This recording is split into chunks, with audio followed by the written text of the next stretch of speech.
Bonjour tout le monde et bienvenue dans cette nouvelle vidéo de cette formation de langage Python.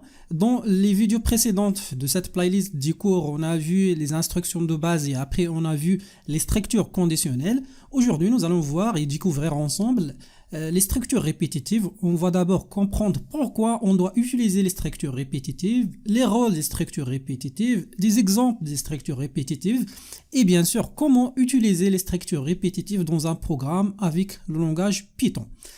Alors, pour bien comprendre pourquoi on utilise les structures répétitives, je vais commencer par cette activité. On suppose qu'on a un élève qui voulait savoir la table de multiplication du nombre 7. Il ne sait pas comment calculer, par exemple, ça c'est juste un exemple, la multiplication de 0 fois 7, 1 fois 7, 2 fois 7, ainsi de suite.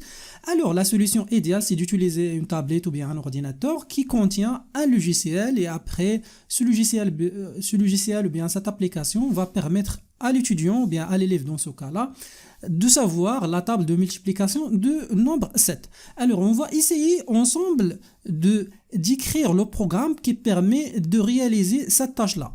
Donc à partir de ce qu'on a vu déjà dans les vidéos précédentes, donc la première chose bien sûr sera de calculer par exemple la variable dans ce cas-là m. Donc on affecte à m 7 fois 0 et après nous pouvons ajouter ce message-là, donc 7 fois 0 égale et après on affiche la valeur de m. La valeur de m dans ce cas-là c'est 0. Et après on fera la même chose avec 7 fois 1. Donc on utilise la même variable, dans ce cas-là, la variable m dans ce cas-là sera affichée. Donc on va afficher à l'écran 7 fois 1, c'est-à-dire 7. Et on fera la même chose avec les autres nombres. 7 fois 3 et on affiche la valeur de m, 7 fois 4 et on affiche la valeur de m, 7 fois 5 jusqu'à 7 fois 10. Comme vous pouvez remarquer ici, donc la même instruction, donc on a deux instructions qui se répètent.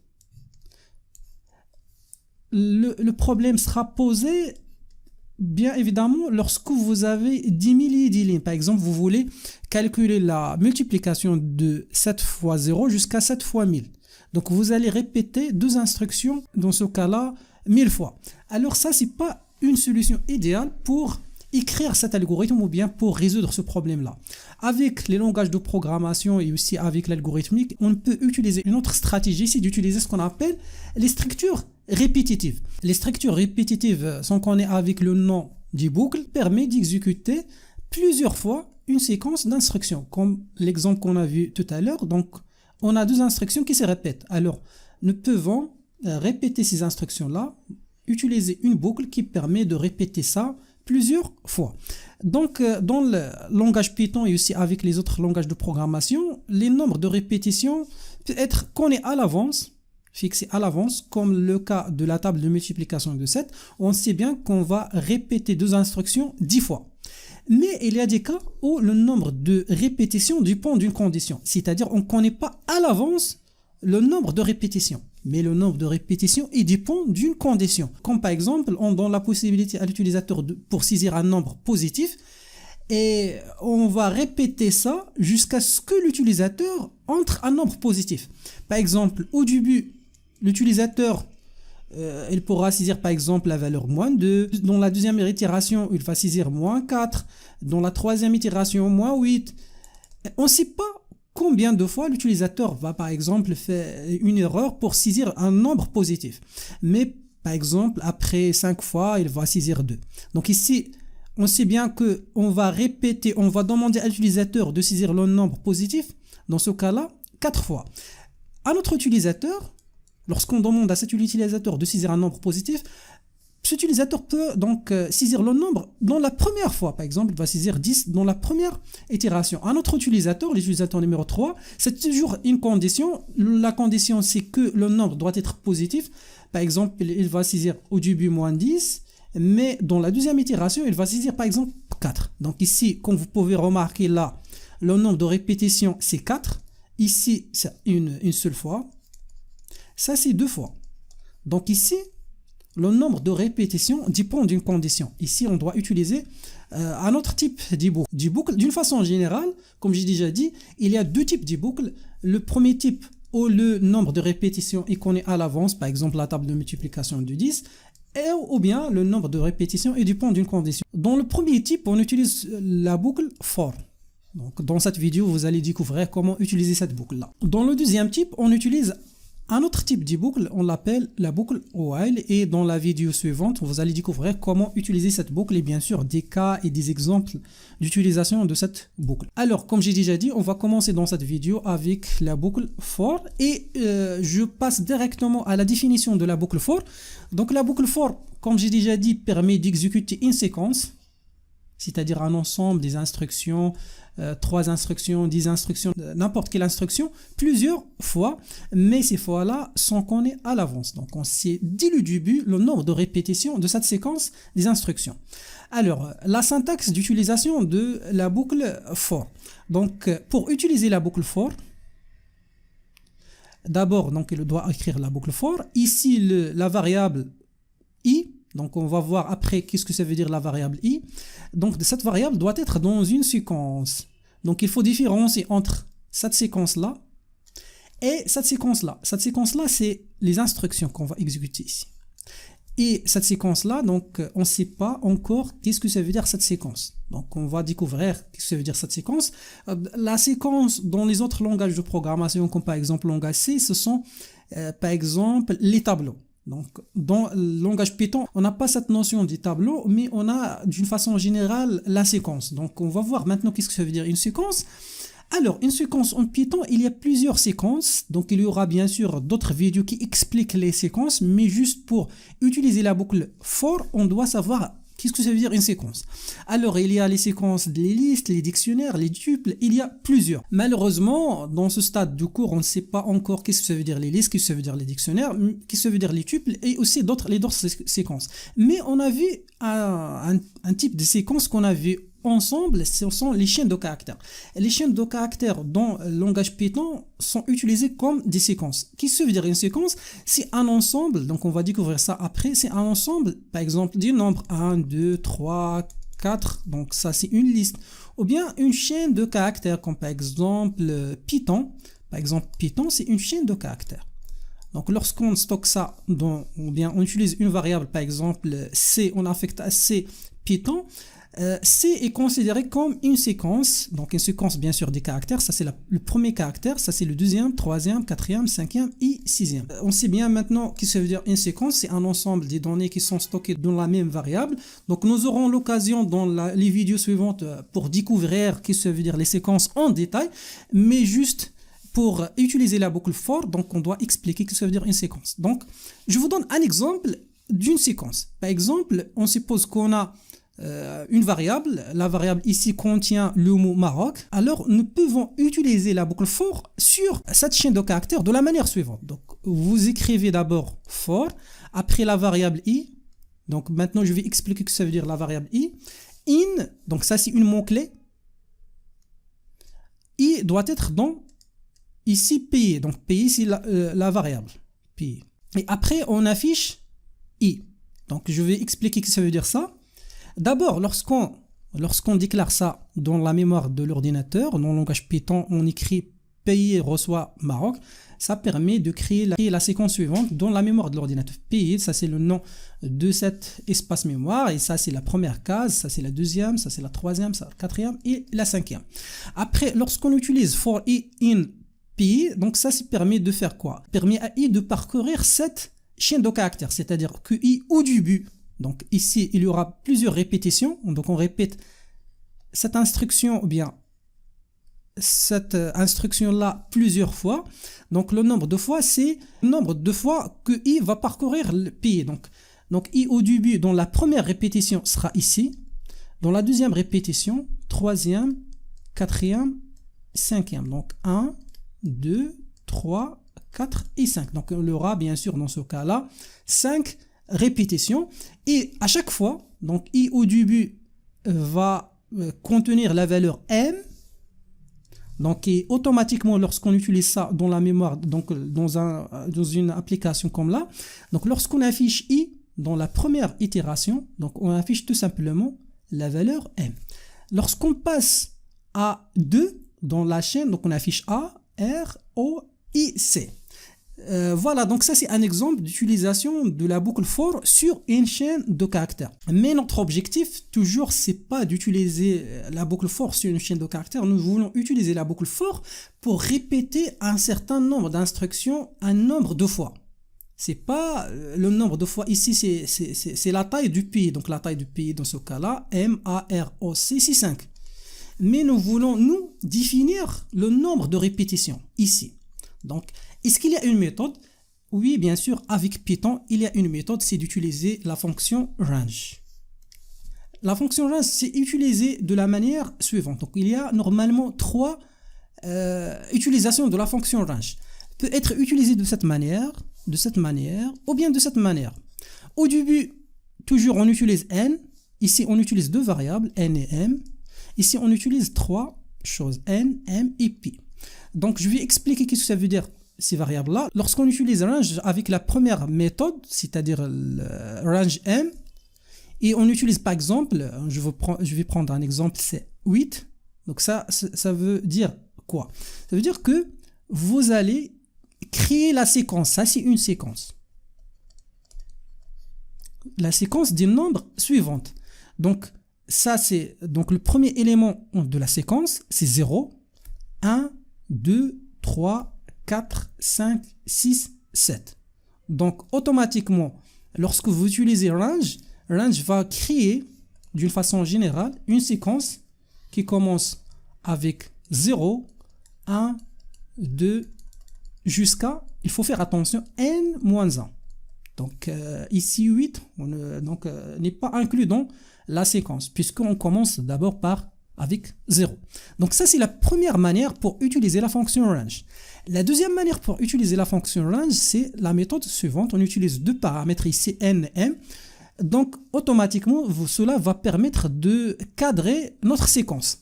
Donc ça, c'est le premier élément de la séquence. Et bien sûr, ça, c'est ici 16. Comme n, dans le premier exemple, n'est pas inclus dans le tableau. Donc, c'est-à-dire, on va commencer de 8. Ça, c'est aussi une séquence des nombres. 8, 9, 10, 11, 12, 13, 14 et finalement 15. Donc 16, il faut faire attention. 16 n'est pas inclus.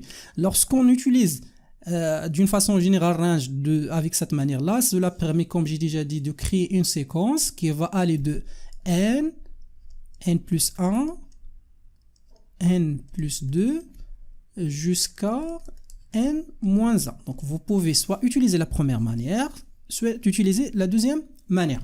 Aussi la troisième manière, ou bien la troisième méthode pour utiliser la fonction range, n, m et p. P dans ce cas-là permet de préciser le pas. Ici, comme vous pouvez remarquer dans la première utilisation, ou bien la deuxième utilisation, le pas toujours c'est, on passe d'ici à ici, avec 1. Toujours on ajoute 1. Donc, des fois, nous voulons préciser, nous voulons passer de 2, par exemple 0, 2, 4, ou bien de 3, ou bien de 5, n'importe quel nombre. Donc, pour préciser le pas, donc il faut utiliser 3 paramètres. Donc, la valeur de départ, m, donc automatiquement dans ce cas-là, on va aller de n plus pi, n plus 2pi, n plus 3p, ainsi de suite. Jusqu'à... donc ici, la valeur m, comme j'ai déjà dit, n'est pas inclus. Donc toujours on arrive, donc la dernière valeur doit être inférieure à m. Alors, je vous donne un exemple. Lorsqu'on utilise range de la manière suivante, 0, 22, donc la 22 c'est la dernière valeur, et on passe de 3, donc le pas ici c'est 3. Donc cela va permettre de créer la séquence suivante. D'abord 0, 3, 6, 9, 12, 15, 18 et 23. Donc c'est à vous de choisir toujours l'utilisation de la fonction range selon bien sûr les exercices ou bien selon les problèmes sur lesquels vous travaillez. Donc maintenant je reviens à la boucle for et je vais vous montrer maintenant comment utiliser la fonction range avec la boucle for. Donc généralement dans la plupart du temps on utilise la boucle for avec la fonction range. Donc je vais vous donner un exemple. Donc supposons que nous voulons afficher à l'écran les valeurs suivantes 1, 2, 3, 4, 5. Donc vous allez imaginer maintenant comment nous pouvons afficher ces valeurs-là en utilisant la boucle for et la fonction range. Donc si vous voulez faire un essai, donc essayez de faire une pause à la vidéo et essayez d'écrire les instructions nécessaires pour faire ça ou bien pour programmer ça. Donc maintenant je vais vous donner la solution. Donc d'abord, bien sûr, on va utiliser la boucle for i. Donc toujours ça, c'est une variable qui permet de parcourir cette séquence. Le i ici permet, comme j'ai déjà dit, de parcourir cette séquence. Donc lorsqu'on écrit range de cette manière, si vous appliquez la deuxième manière qu'on avait pour l'utilisation de range, vous allez écrire donc la séquence suivante. Donc c'est la valeur de départ, c'est 1, après 2, 3, 4, 5. Donc de 1 jusqu'à 6 moins 1, c'est-à-dire 5. Ici le pas, on n'a pas précisé le pas, donc lorsqu'on ne précise pas le pas sera bien sûr par défaut c'est 1. Et voilà, donc ça c'est donc i, donc au début, donc dans la première itération, puisque ça sont les itérations ou bien les répétitions. Dans la première répétition, i se positionne ici. Donc ça c'est la valeur de i. Alors dans la première itération, lorsqu'on affiche print i, donc cela permet d'afficher 1. Et après, i passera à la valeur suivante, c'est-à-dire toujours dans la séquence, c'est la valeur 2. Et après, lorsqu'on affiche print i, cela permet d'afficher la valeur 2.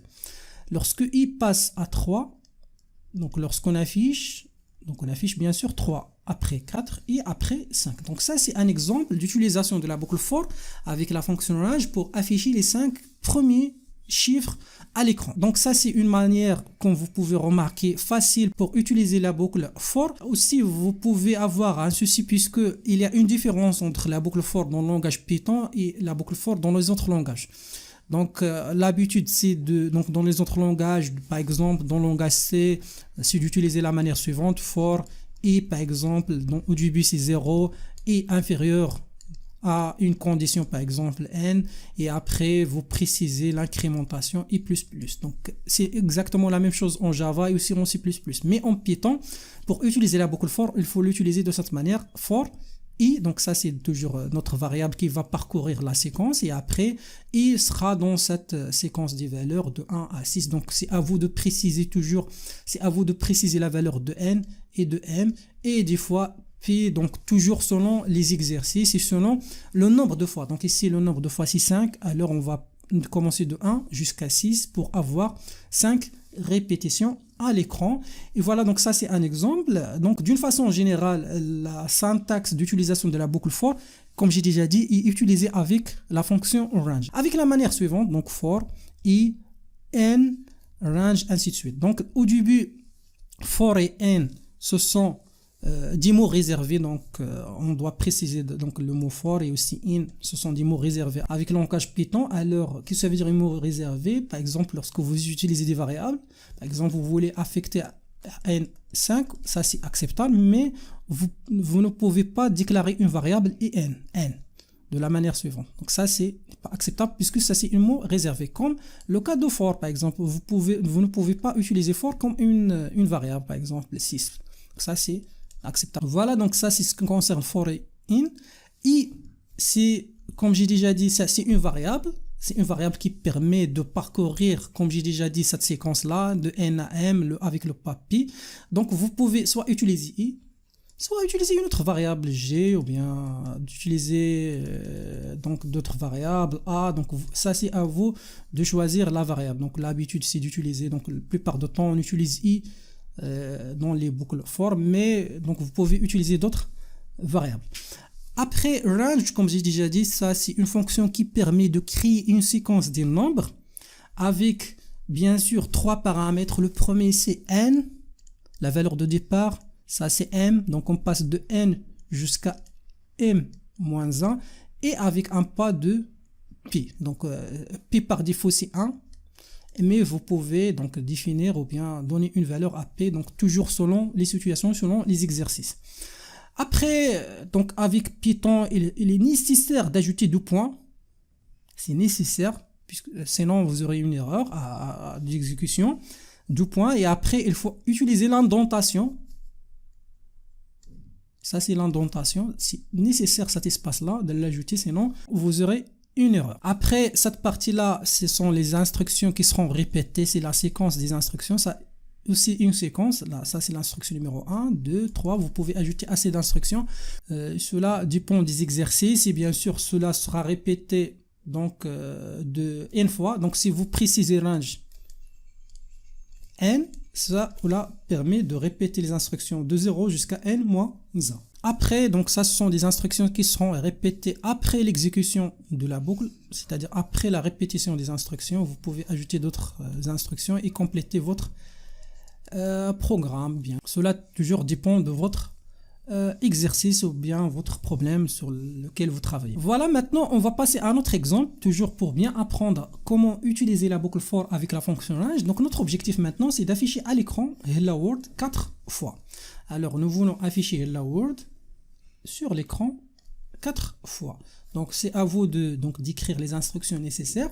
Donc maintenant je vais vous donner la solution de cet exercice. Bien sûr, tout simplement, vous pouvez utiliser la manière suivante, for, toujours i, in range 4. Cela bien sûr permet de créer une séquence de 4 éléments de 0 à 3, c'est-à-dire 4 répétitions. De toute façon, vous aurez 4 répétitions et au moment de répétition, nous pouvons afficher le message Hello World tout simplement à l'écran. Donc, ce sera affiché 4 fois donc à l'écran et vous donne, par exemple, dans ce cas-là, le résultat suivant. Vous pouvez vous-même tester ce code-là donc pour bien voir, pour bien maîtriser l'utilisation de la boucle for.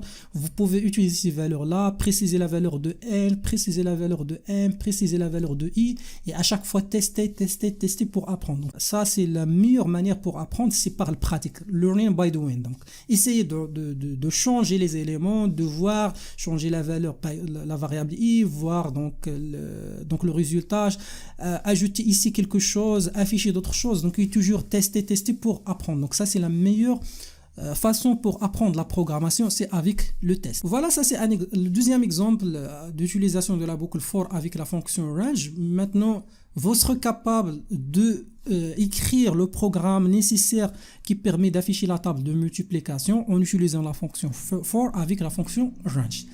Je vous rappelle que ça c'est le résultat qu'on cherche, donc d'afficher la table de multiplication de 7, 0 fois 7 égale 0, ainsi de suite jusqu'à 10 fois 7. Maintenant, on va essayer d'utiliser ce qu'on a vu, donc la boucle for avec la fonction range pour afficher cette table de multiplication. Donc la première chose, bien sûr, c'est l'utilisation de la boucle for. Donc for i in range 11, cela permet de faire quoi? Cela permet de créer une liste ou bien une séquence qui va aller de 0. Donc lorsque vous précisez 11, donc cela permet de créer 0, 1, 2 jusqu'à 11 moins 1, c'est-à-dire 10.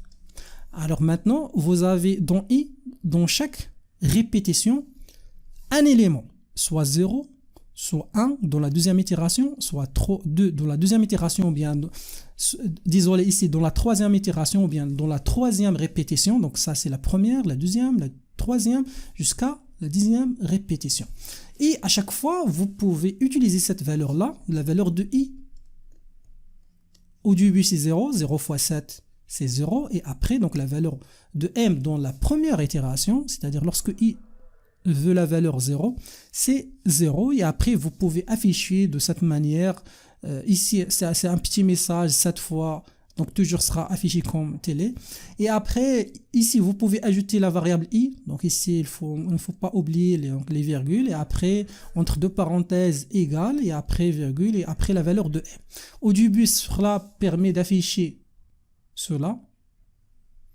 Ici, il y a une petite différence. Normalement, on doit commencer dans l'affichage de 7 fois 0. Donc, ça permet d'afficher 7 fois 0 égale 0. Après, dans la deuxième itération, lorsque i égale à 1, cela permet d'afficher 7 fois 1 égale 7. Dans la troisième itération, 7 fois 2 veut la valeur 14, ainsi de suite, jusqu'à 10 fois 7, ce qui va donner 70. Maintenant, c'est à vous de tester toujours, donc de voir et d'essayer de changer le programme, afficher d'autres choses, appliquer cette boucle sur d'autres situations pour bien comprendre l'utilisation de la boucle for. Maintenant, j'aimerais citer la chose suivante, ça c'est juste une remarque, la différence entre l'utilisation d'une boucle avec des instructions qui se répètent, comparé avec la solution ou bien avec un programme sans utiliser les boucles. Donc vous allez imaginer maintenant qu'au lieu d'écrire ici, je pense, 20 instructions, vous écrivez uniquement 3 instructions pour faire tout ça. Et si vous avez une série par exemple, ou bien une suite d'un nombre de 0 jusqu'à 1000, donc vous aurez automatiquement 2000 instructions et toujours vous aurez 3 instructions ici. Donc ici juste il faut changer par exemple 11 avec 1001 pour parcourir, pour créer une séquence de 1000 nombres et après chaque fois vous pouvez afficher 7 fois 0, 7 fois 1 jusqu'à 7 fois 1000. Et voilà, donc ça c'est l'intérêt d'utilisation d'e-boucle. Alors, on va passer à un cas pratique, un exemple. Notre objectif ici c'est d'écrire un programme qui permet de calculer la somme des 20 premiers antipositifs, c'est-à-dire les nombres de 0 jusqu'à 20. Nous voulons calculer ici donc la somme, donc 0 plus 1 plus 2. C'est un exemple d'une série. Alors, on va essayer de déterminer quelles sont les données et quels sont les résultats. Ici, la donnée, on n'a pas de données. Donc l'utilisateur ne va pas saisir aucune chose puisque le nombre est défini, c'est 20. Donc vous pouvez après modifier le programme pour afficher la somme de n premiers nombres positifs. Donc si vous voulez, ici juste je vais vous montrer comment afficher la somme des 20 premiers antipositifs. Et bien sûr, le résultat, c'est l'affichage de la somme. Donc le résultat. Donc le résultat, à la fin, nous devons afficher nos messages suivants. La somme des 20 premiers antipositifs. Dans ce cas-là, si vous calculez ça, c'est 210. Nous voulons maintenant automatiser ça, écrire un programme Python qui permet de faire cette tâche-là. Alors, je vous donne directement la solution. Donc, vous pouvez à chaque moment faire une pause et essayer d'écrire le programme et après tester votre programme avec la solution que je vais vous proposer maintenant. Dans cet exemple, ou bien dans ce genre d'exercice, il y a une stratégie à suivre. Donc ici, il y a une répétition, où à chaque fois, on doit ajouter la somme d'un nombre à la somme initiale, à chaque fois.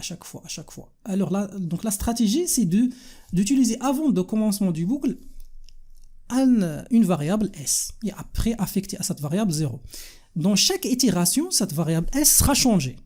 On va ajouter à S, donc d'abord bien sûr, l'ancienne valeur de S plus la valeur à laquelle nous allons arriver dans la séquence, et on va ajouter ça à S, et à chaque fois on va modifier S. Alors, donc la stratégie toujours dans cette catégorie, ce genre d'exercice, c'est d'initialiser une variable avant le commencement du boucle. Et après, vous créez une boucle. La boucle, bien sûr, c'est for i, n. Donc ici, la séquence va commencer de 1. Donc j'ai commencé ici de 1, pas de 0, puisque 0 ne changera de toute façon rien dans la somme. Donc 1, 2. Donc j'ai ici pas précisé le pas. Donc bien sûr, puisqu'on a du nombre d'une série, après 3 jusqu'à, donc on va permettre de créer une séquence de 20 nombres. Et après, ce qu'on va faire, donc la stratégie, c'est toujours de prendre cette valeur et de l'ajouter à S, à l'ancienne valeur de S. Et après, lorsqu'on passe à l'itération suivante, ajouter cette valeur à l'ancienne valeur de S. Donc ça, c'est la stratégie qu'on utilise dans ce genre d'exercice. Alors, pour faire ça, c'est tout simplement, on va écrire S reçoit l'ancienne valeur de S plus I. Et à chaque fois, comme j'ai déjà dit, donc lorsque I égale à 1, 1 plus 0, c'est 1. Et après, on va affecter à S 1. Lorsqu'on passe à 2, 2 plus 1, c'est 3 et affecté à S3, ainsi de suite. Et après, vers la fin, on va afficher la somme. Donc la somme, ça c'est juste un message. Et après, la somme des 20 antipositifs. Et après, on affiche la valeur de S. On va maintenant visualiser ce qu'il va arriver dans la mémoire de l'ordinateur. Au début, la valeur de S, c'est 0. Dans la deuxième instruction, on va créer une liste, comme j'ai déjà dit, de 1 à 21. Et après I, à chaque fois, il va prendre une valeur de cette séquence. Alors cela donc permet d'abord de créer I et après à chaque fois donc I passera dans la première ici, donc ça c'est la première itération ou bien la première répétition, la valeur de I c'est 1. Après on va faire quoi? On va ajouter 1 avec 0, donc ce qui va donner à S la valeur 1. Et on passe à l'itération numéro 2 ou bien la répétition numéro 2. Toujours cela, donc je vous rappelle, donc toujours, ça c'est une séquence des valeurs qui va aller de 1, 2, 3 jusqu'à 20. Donc au début, dans la première itération, c'est-à-dire ici, donc la valeur de ici 1, donc on va ajouter 1, 1, 0, ça donne 1. Après, il passe à 2. Donc on va ajouter 2 à 1, ce qui va donner bien sûr 3. Après, il passe à 3. Donc 3 plus 3, ça va donner 6. Après, il passe à 4. 4 plus 6, ça va donner 10. Après, il passe à 5. 5 plus 10, c'est 15. Jusqu'à 19. Et après, on va ajouter 19 à S. Donc l'ancienne valeur de S, ça va donner 190, et après la dernière valeur de I c'est 20, donc on va ajouter 20 à 190, ce qui va donner vers la fin 210, et la dernière chose c'est l'affichage du résultat. Donc je vais passer maintenant à PyCharm pour vous montrer l'exécution de ce programme. Alors ça c'est notre programme, donc S, ça c'est la première instruction, ça c'est la deuxième, donc j'ai créé ici une liste, après ça c'est la troisième, après ça c'est la quatrième instruction. Alors on exécute ce programme-là, comme vous pouvez remarquer, la somme des 20, premier antipositif c'est 210. Donc vous pouvez changer ici, donc si vous voulez calculer la somme des 40 premiers nombres positifs, il suffit de préciser ici 41. Et lorsque vous exécutez, vous aurez la valeur suivante, 820, c'est la somme des 40 premiers nombres positifs. Si vous voulez préciser cette valeur-là, par exemple, vous voulez que l'utilisateur entre cette valeur, donc ici on va juste déclarer une variable n, donc de type int. Après on va demander à l'utilisateur utiliser input pour afficher un petit message à l'utilisateur et en même temps récupérer la valeur saisie par l'utilisateur via saisir un nombre. Donc ici l'utilisateur va saisir un nombre et en se basant sur ce nombre là, donc on va calculer la somme. Ici lorsque vous précisez la valeur n, vous tombez dans un problème, c'est que i va passer de 1 jusqu'à n-1. Alors, l'idéal toujours, c'est d'ajouter 1. Donc, de 1 jusqu'à n plus 1 pour respecter ce que l'utilisateur va saisir. Et après, vous exécutez ça et vous affichez ça. Donc, je vais vous montrer maintenant le résultat de ce programme. Par exemple, on suppose que l'utilisateur va choisir 4. Alors, on va juste cliquer sur Entrée et vous aurez automatiquement 10. Puisque 1 plus 2, ça va donner 3. Plus 3, ça va donner 6, plus 4, ça va donner 10. Lorsque vous précisez une autre valeur, toujours la possibilité à l'utilisateur de saisir cette valeur. Par exemple, on précise 452, par exemple. Ça va donner cette valeur-là, donc d'une façon toujours automatique. Ça, c'est juste un exemple d'utilisation de la boucle for. Donc, j'espère que vous avez bien compris l'utilisation du boucle for. Bien sûr, il y a une autre playlist en parallèle avec cette playlist qui contient beaucoup d'exercices. L'objectif toujours, c'est de maîtriser l'utilisation des boucles, mais à travers des exercices et des cas pratiques.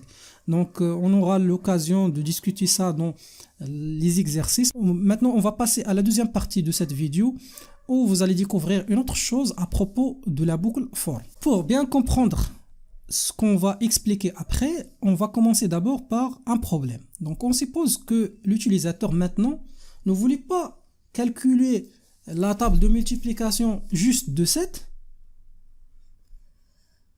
mais voulait savoir la table de multiplication de 1 jusqu'à 10. Alors, vous allez bien sûr proposer une solution. La solution que vous allez proposer en se basant sur ce qu'on a vu tout à l'heure, c'est de calculer d'abord la table de multiplication de 1, après calculer la table de multiplication de 2, utiliser une autre boucle jusqu'à la valeur 10. Alors, avec un autre terme, lorsqu'on va écrire ce programme-là, au début, on va calculer la table de multiplication de, comme j'ai déjà dit, de 1. Alors, on va juste multiplier m, donc i fois 1. Et après, on affiche la valeur de m. Donc ça, c'est juste la table de multiplication du nombre 1. Si vous voulez afficher la table de multiplication de 2, vous allez juste modifier 1 avec 2. Et vous faites la même chose avec les autres nombres. Et vous aurez à la fin 10 boucles pour afficher les tables de multiplication de 1 jusqu'à 10. Bien sûr, ça, c'est pas une bonne solution. Donc, on doit réfléchir autrement. Pas répéter les choses. Puisque si vous faites une remarque ici, donc ici, on répète 3 instructions plusieurs fois. Alors, comment résoudre ce problème-là? La tactique ou bien la stratégie qu'on va utiliser dans ce cas-là, c'est d'utiliser 2 boucles. Juste 2 boucles, mais d'une façon imbriquée. Qu'est-ce que ça veut dire imbriquée? Alors, il y aura, ça c'est la première boucle et ça c'est la deuxième boucle. Alors, comment utiliser l'imbrication avec les boucles? Donc, on peut l'utiliser de la manière suivante. D'abord, qu'est-ce que ça veut dire l'imbrication? L'imbrication, tout simplement, c'est d'écrire une boucle dans une autre instruction qui contient une autre boucle. Alors, la syntaxe est la suivante. Donc, ici, vous allez préciser la première boucle de la manière suivante. For i dans la séquence numéro 1, in, c'est dans. Après, vous allez ajouter 2 points et au niveau de la deuxième instruction, vous ajoutez l'indentation. Et après, vous écrivez votre deuxième boucle, boucle for i in séquence 2, après 2 points, et après vous allez ajouter ces instructions-là. Ici, on a utilisé une boucle à l'intérieur d'une autre boucle. Par exemple, si vous avez ici les instructions, par exemple, on suppose que la séquence numéro 1 contient les valeurs, par exemple, ça juste un exemple, 1, 2, 3, 4. Ça, c'est la première séquence. La deuxième séquence, S2 par exemple, ça juste un exemple, contient les valeurs suivantes, par exemple 10, 15, on suppose qu'on a précisé le pas, 20. Alors combien de répétitions nous aurons? La première chose, on va fixer i ici, dans cette instruction-là, donc dans cet élément-là, et on répète g 3 fois, donc 1, 2, 3. Donc vous aurez ici 3 répétitions au niveau du premier élément 1, vous aurez 3 répétitions ici lorsque i passe à 2, donc vous aurez la valeur g à 10, 15, 20. Après i, vous aurez ici aussi 3 autres répétitions et 3 répétitions. Donc au lieu d'avoir 4 répétitions, vous aurez 4 fois 3, ce qui va donner 12 répétitions avec ces 2 boucles. Et après, vous précisez les instructions suivantes après la fin des boucles imbriquées. Maintenant, je vais vous montrer comment utiliser cette boucle-là dans notre exemple. Alors, la solution ou bien la stratégie qu'on va utiliser est la suivante. Alors, on va d'abord créer 2 boucles. Donc, ça, c'est la première boucle. Ça, c'est la deuxième boucle. Donc, on va utiliser des indices i pour les colonnes et l'indice j pour les lignes. Et on va essayer à chaque fois, après l'utilisation bien sûr de ces 2 boucles imbriquées, donc ça c'est la première boucle et ça c'est la deuxième boucle, la boucle imbriquée, d'afficher à chaque fois la valeur de i fois la valeur de j. Bien sûr, il faut préciser la séquence de i et la séquence de j. Donc i varie entre 1 et 11, donc bien sûr entre 1 et 10, puisque 11 moins 1, la même chose entre 1 et 10. Donc ça c'est la séquence de la variation de j.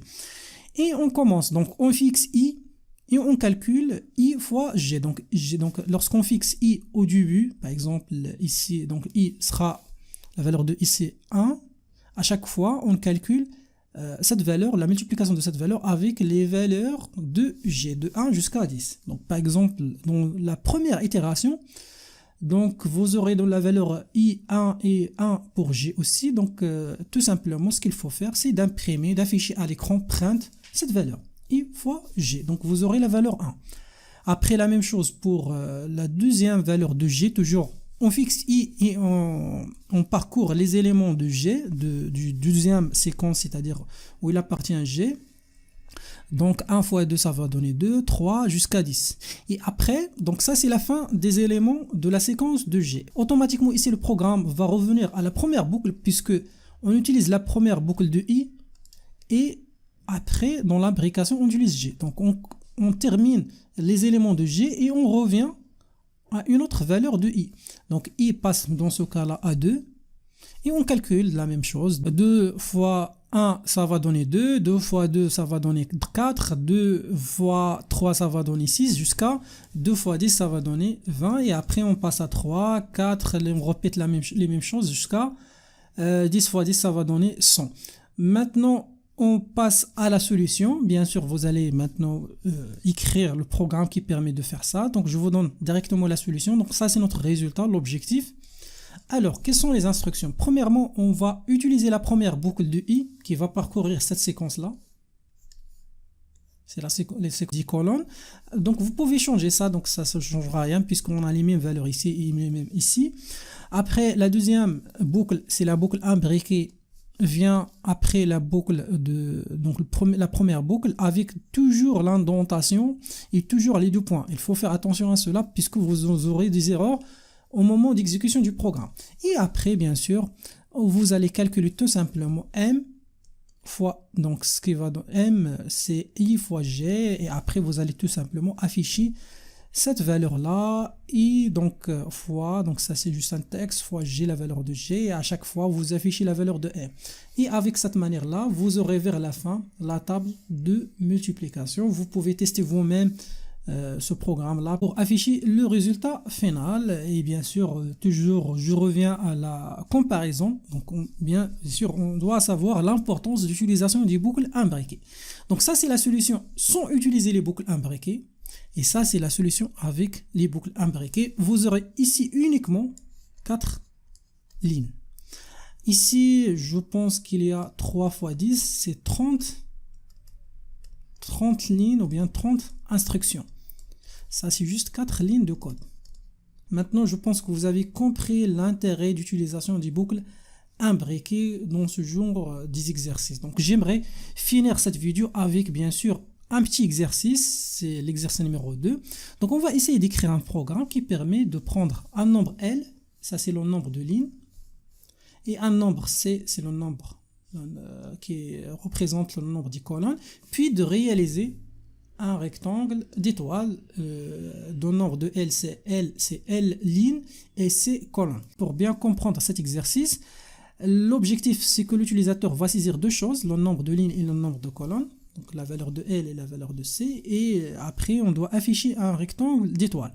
Par exemple, si l'utilisateur a choisi 5 et 8 comme nombre de colonnes, alors vous aurez un rectangle avec 5 lignes et 8 colonnes. Donc ici, si vous calculez, c'est 8. Donc l'exemple, le résultat, c'est le suivant. Donc ici, 5 lignes, comme j'ai déjà dit, et 8 colonnes. Donc ici, ça, c'est 8e colonne. Donc l'objectif, c'est d'afficher ce motif ou bien ce pattern à l'écran de l'ordinateur. Donc on va essayer de faire ça ensemble. Avant de passer à PyCharm pour programmer le programme, je vous donne donc la méthode qu'on va suivre. D'abord, on sait bien au début, dans ce cas-là, bien sûr, que le nombre de lignes c'est 5 et le nombre de colonnes c'est 8. Donc ça, c'est l'utilisateur qui va choisir. Donc on suppose que 5 et 8. Alors, notre objectif, c'est d'afficher ce table de motifs, ou bien ce motif-là, ce pattern-là.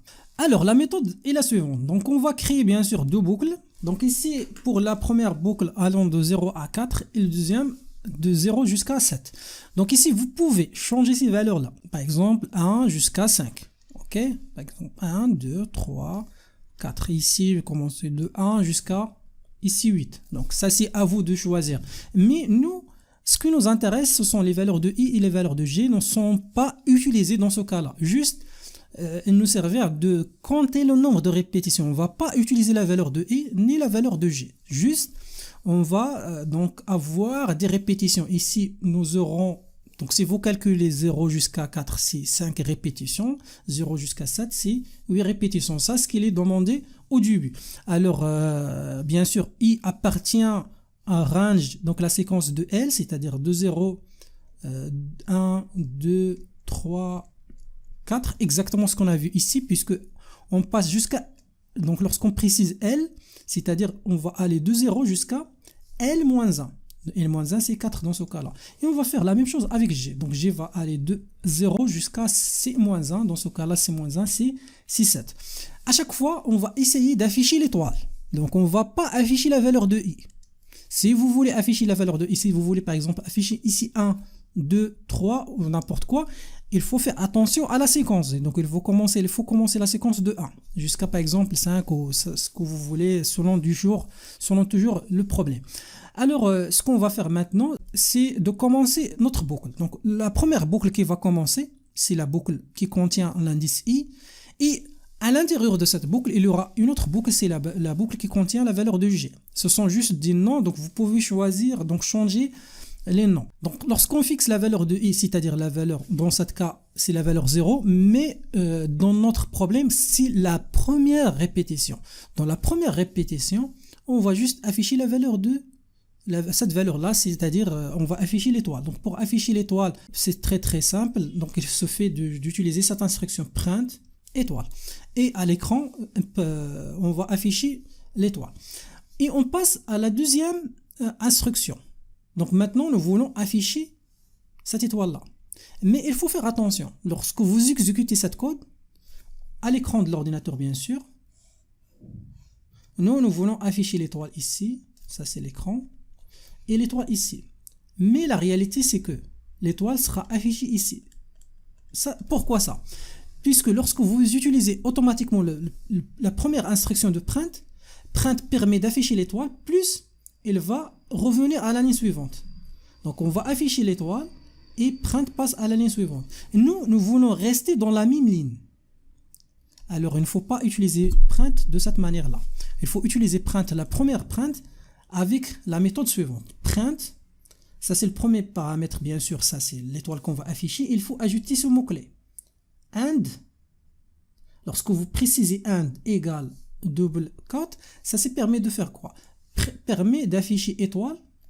Donc je reviens à l'écran. On va afficher l'étoile et on va rester dans la même ligne et on va juste laisser l'espace. Donc cet espace-là, précisé là. Et on affiche bien sûr l'autre valeur avec la même chose, avec la même instruction print. Et on passe comme ça, 2, 3, toujours dans la première répétition de la boucle I. Donc on a répété cette instruction 8 fois. Et on passe à la deuxième répétition, OI égale à 1. Donc on ne va pas utiliser la valeur de I, on va juste afficher comme l'habitude l'étoile. Pour faire ça, il faut faire attention. Lorsque vous passez, donc ici, on suppose qu'on a réussi à afficher à l'écran les étoiles. Donc ici, normalement, nous aurons 1, 2, 3, 4, 5, 6, 7 et 8. Juste un exemple. Alors ici, avant de passer à cette étoile-là, donc on va terminer cette boucle-là et on va ajouter, donc entre ça, là et là, on va ajouter print qui permet juste de sauter la ligne. Cette print-là, donc print sans aucun paramètre, permet juste de sauter la ligne de la manière suivante. Donc juste on va ajouter ça, cette instruction-là pour passer à la ligne suivante. Et on répète la même chose donc, pour afficher chaque élément du tableau d'étoiles. Donc dans ce cas-là, de rectangle d'étoiles. Et voilà, donc ça c'est la méthode qu'on va suivre. Maintenant, je vais passer à la programmation pour vous montrer comment exécuter ou bien comment afficher ce rectangle d'étoiles. Alors la première chose c'est récupérer la valeur de L et après récupérer la valeur de C. Donc je commence avec la valeur de L. Elle reçoit normalement cint, donc c'est un nombre entier, donc on va juste demander à l'utilisateur, donc afficher un input, donc via saisir ou bien entrer, saisir le nombre de lignes. Et on va répéter la même chose avec le nombre de colonnes. Veuillez saisir le nombre de colonnes comme suit. Donc le nombre de colonnes. Maintenant, on va passer à l'étape suivante, c'est l'utilisation des deux boucles. Donc on a dit que la première boucle for, donc qui contient l'indice i, donc vous pouvez changer i avec un autre indice ou un autre nom, in. Donc la séquence c'est range. Donc tout simplement, on va utiliser L, comme expliqué dans avant. Après, on va faire la même chose avec la boucle G. Donc la boucle, deuxième boucle, bien la boucle imbriquée. Donc range, après, entre deux parenthèses, C. Donc ça permet de créer une deuxième séquence. Donc la taille de cette séquence, c'est la valeur saisie par l'utilisateur. Et tout simplement, on va afficher comme expliqué l'étoile. Et avec l'étoile, on doit préciser qu'on ne veut pas dans le deuxième affichage passer à la ligne suivante, juste on va rester dans la même ligne. Alors on va ajouter ici end, c'est-à-dire la fin de la ligne, c'est pas de passer à la ligne suivante, mais juste un petit espace. là, et après, donc maintenant on va juste tester, donc voir comment. Donc c'est bien toujours de tester pour savoir est-ce qu'il a du problème. Donc ici il nous manque une instruction, mais c'est bien de passer à pratique pour vous montrer cette chose qui nous reste. Alors on suppose qu'on a 4 lignes et 3 colonnes. Mais le problème c'est que ces étoiles là s'affichent dans la même ligne. Le problème c'est que lorsqu'on affiche les 4 ici, les 4 étoiles, les premières étoiles, donc on doit passer à la ligne suivante et les 4 suivantes à la ligne suivante, ainsi de suite. Alors ce qu'il faut faire, c'est d'ajouter print, mais print après l'exécution de tous les éléments de la boucle G, c'est-à-dire la boucle imbriquée. Donc on ajoute ici print, et après on ajoute juste les étoiles donc ici comme là deux guillemets, ou bien juste laisser print vide, ça c'est change à rien, donc juste pour passer à la ligne suivante. Alors donc on va laisser le print comme ça, donc on va ajouter petit espace là, donc on va exécuter, donc on va donner 4 et 6. Maintenant vous aurez votre rectangle d'étoiles, donc ici 4 lignes, ici colonne.